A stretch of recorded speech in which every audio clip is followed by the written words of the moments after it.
Hello guys. Ito pasingtabi lang sa mga baguhan lang at gusto mag-practice. Ito tutorial to para sa mga gusto matuto ng lahat ng finger magagamit. Ito 1, 2, 3, 4, 5. Una-una 2 months in after 3 months, pag mayroong ka gitara, makukuha mo ito step by step. Kasi yung plucking, una-una pag hindi mo masanay, palagi ka lang mag-strum, matagal ka makakuha sa finger style. Pero pag halimbawa araw-araw gamitin mo yung finger mo, bawat isa araw-araw, matuto ka rin yan, lumambot din ito, masanay mo rin ito, diba? Yung sanay mo muna, pag ito matigas pa, ito yung malaki, bass, at saka ito, baba. Kahit walang chord, basta ka magsanay lang sa ganito, kahit walang chord pa. Una-una pag finger style na, nakakuha ko ng C, G chord, C, G, F flat. Nakakuha ko, sinanay ko ito. Pag sanay ko ito, nakuha ko na masyado kasi step by step. Ito parang sumanay na ito, sinikan ko naman ito. Ito, nasanay ko na ito. Ito naman.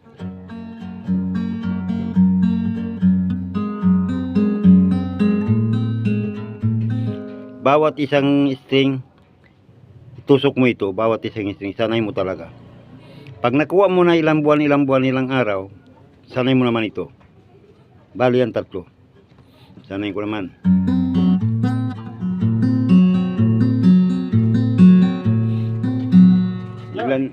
Ilan araw. O badi-badi mo ron? Wayro. Ay, ka. Pagwasing ko dyan, iusal nila ron. Oo, dama mali. Sige mo na? Nasanay ko na ang 3 finger ko ito, 3 daliri ko. Sabi ko madali lang pala. After mga 2 months, lumambot. Parang na master ko na yung bawat string.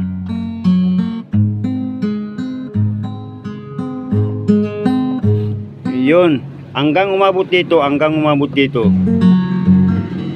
yung pagpasanay ko. Diyos, tuloy-tuloy na yung nakuha ko ng ganito, yung daliri ko lahat.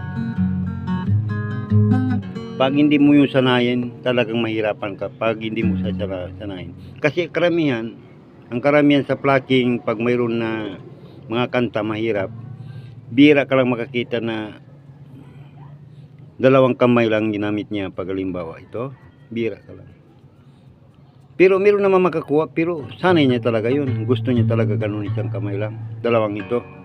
Pero ang karamihan sa gitarista, pag plucking acoustic guitar, ito talaga ginagamit.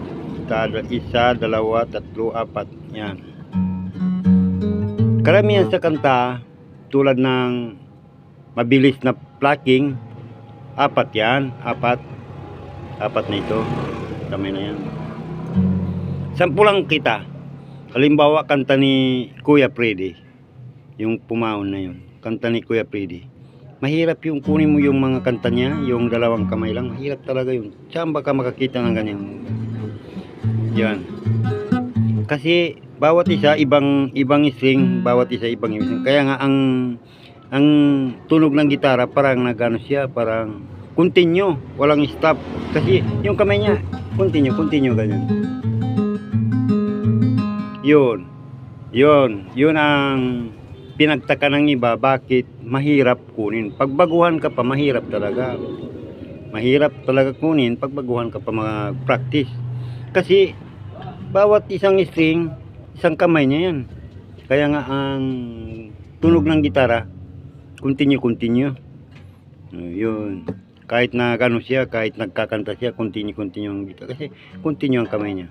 Ito, paalala ko lang sa inyo, pag nag-practice ka, ito muna. Isa. Sanay nyo talaga ito sa bawat isang string. Pababa, patas, pababa, patas, pababa, patas. Pag sanay naman ito naman. Ito naman, pababa. Pababa naman, pababa. Kahit isali mo pa ito, dalawa na, kasi nasanay na ito. Pag ito naman, tapos na ito, parang ganito na, maglambot na siya, ito naman, sanay nyo na. Madali. Kahit ilan araw, ilang buwan, pag ang kamay mo, may gitara ka, pag-uwi mo, kung may time ka sa gitara, dali lang. Walang imposible sa tao. Matyaga. Yun ang tinatawag na matyaga, yung focus niya sa pag-practice. So, yun lang, paalala ko lang sa inyo lahat, sa mga baguhan lang, yung mga baguhan lang. Kahit nga ako, kung hindi ko sinanay ang kamay ko, hindi ito lumapaganyan. Ngayon, sa awa, nakuha ko rin ang pagkuha ng finger style. Sige, salamat po kasi ganun lang po practice. Paalala ko lang sa mga gusto mag finger style. Salamat.